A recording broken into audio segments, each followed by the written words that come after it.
Assalamualaikum warahmatullahi wabarakatuh. Hari ini Ibu akan menyampaikan materi tentang Bank Indonesia. Sebelum memulai proses belajar mengajar, alangkah lebih baiknya kita berdoa menurut kepercayaan masing-masing.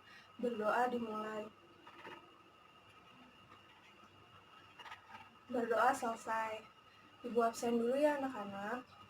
Safira Duanti, Hadir Bu, Afriani, saya Destidia Oktaviani, Bu. Regina Oktaviani, Hadir Vira Firlia, Bu. Fatihah Saimona, Saya Bu. Ajeng Putri Utomo, Saya Bu. Dika Ranti, Hadir Bu. Rahmawati, Hadir. Ernawati. Saya Bu. Nah, di sini Ibu akan menyampaikan materi tentang Bank Indonesia. Nah, di sini ada pengertian Bank Indonesia. Di sini ada yang tahu nggak pengertian Bank Indonesia itu apa? Nah, bank sentral di setiap negara itu hanya ada satu, tetapi memiliki beberapa cabang nih dan lembaga di setiap provinsinya. Nah, Bank Indonesia adalah salah satunya itu sebagai bank sentral negara Republik Indonesia dan lembaga yang independen. Nah, di sini ada peranan dari Bank Indonesia sebagai bank sentral atau yang sering disebut juga dengan bank to bank, yaitu mengatur, mengkoordinasi, mengawasi, dan memberikan tindakan terhadap dunia perbankan dan juga mengatur dan mengawasi seluruh kegiatan perbankan. Nah, selain itu, Bank Indonesia juga mengurus dana yang dihimpun dari masyarakat untuk disalurkan kembali kepada masyarakat yang benar-benar efektif dan sesuai dengan tujuan pembangunan. Nah, untuk mencapai sasaran moneter, Bank Indonesia juga berfungsi sebagai lender of the resort yang memungkinkan Bank Indonesia membantu kesulitan pendanaan jangka pendek yang dihadapi oleh bank umum. Aku akan menampilkan video tentang kebijakan moneter oleh Bank Indonesia.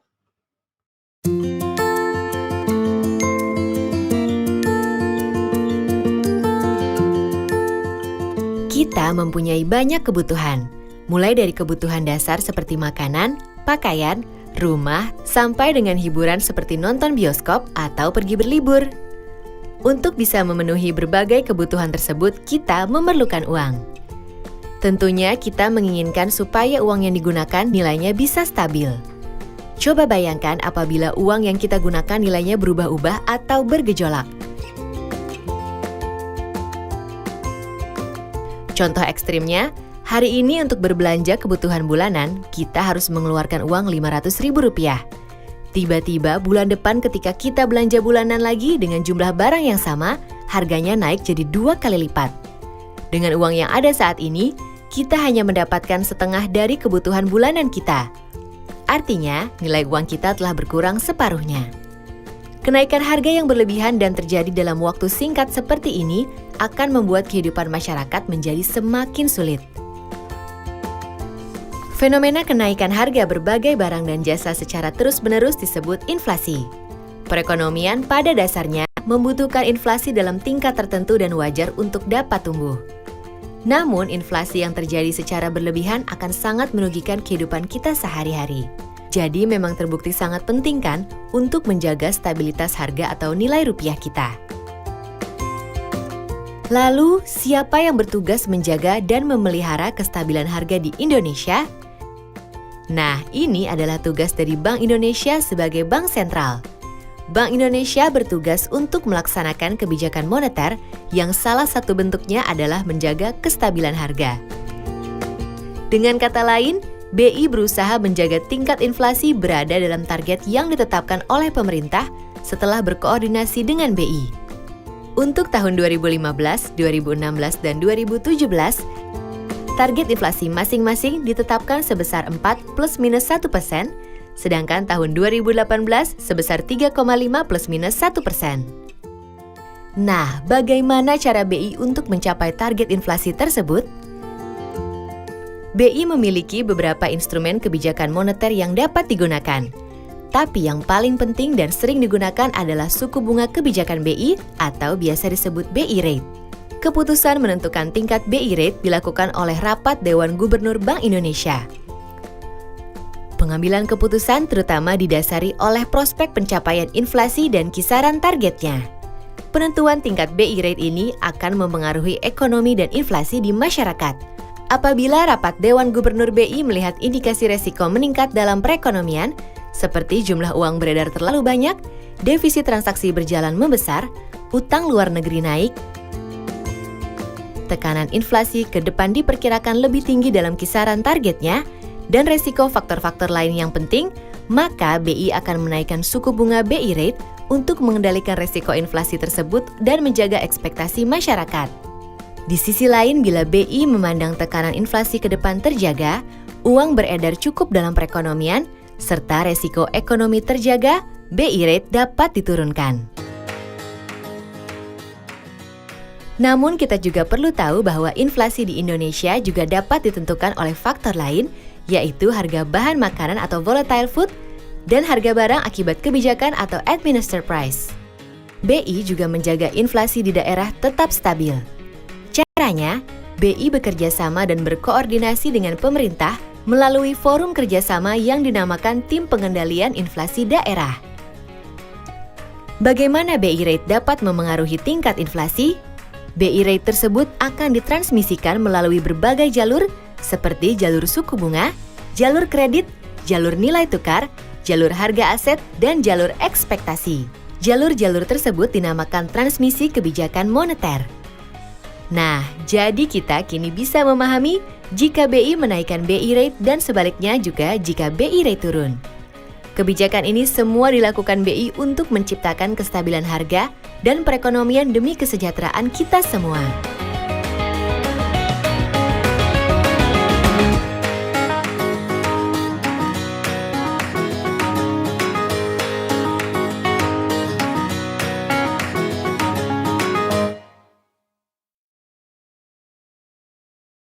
Nah, Bank Indonesia memiliki hak tunggal, yaitu mencetak dan menyalurkan uang kartal. Nah, uang kartal ini tuh ada uang logam dan uang kertas yang seperti kalian gunakan saat pembayaran.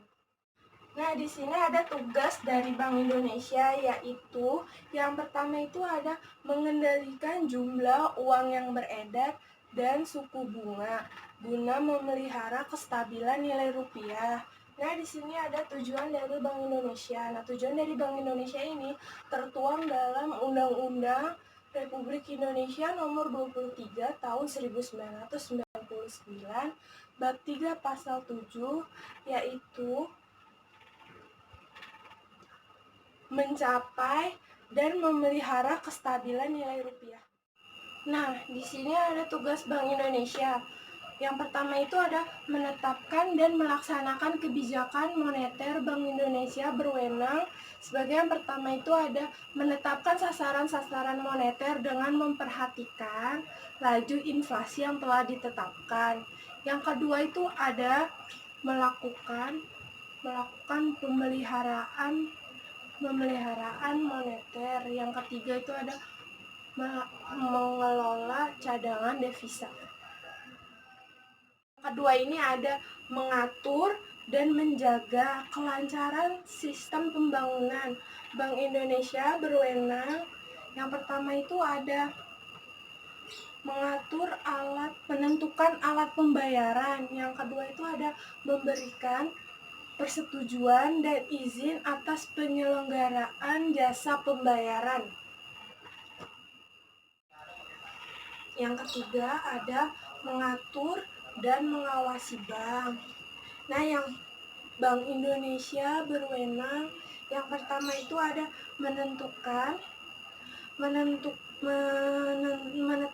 ketentuan perbankan yang memuat prinsip kehati-hatian. Nah, yang kedua ini ada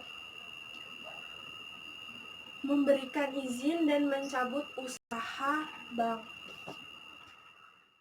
Nah, di sini ada hubungan dengan pemerintah. Hubungan Bank Indonesia dengan pemerintah tertuang dalam Undang-Undang Republik Indonesia Nomor 23 Tahun 1999.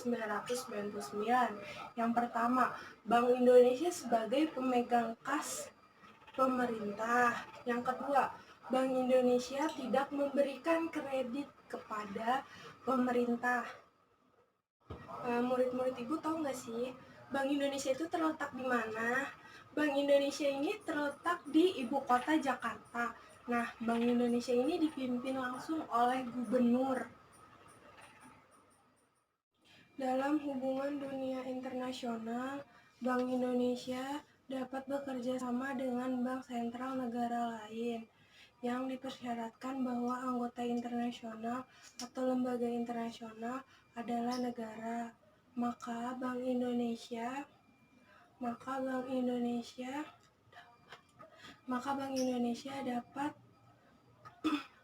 dapat bertindak untuk dan atas nama negara Republik Indonesia sebagai anggota.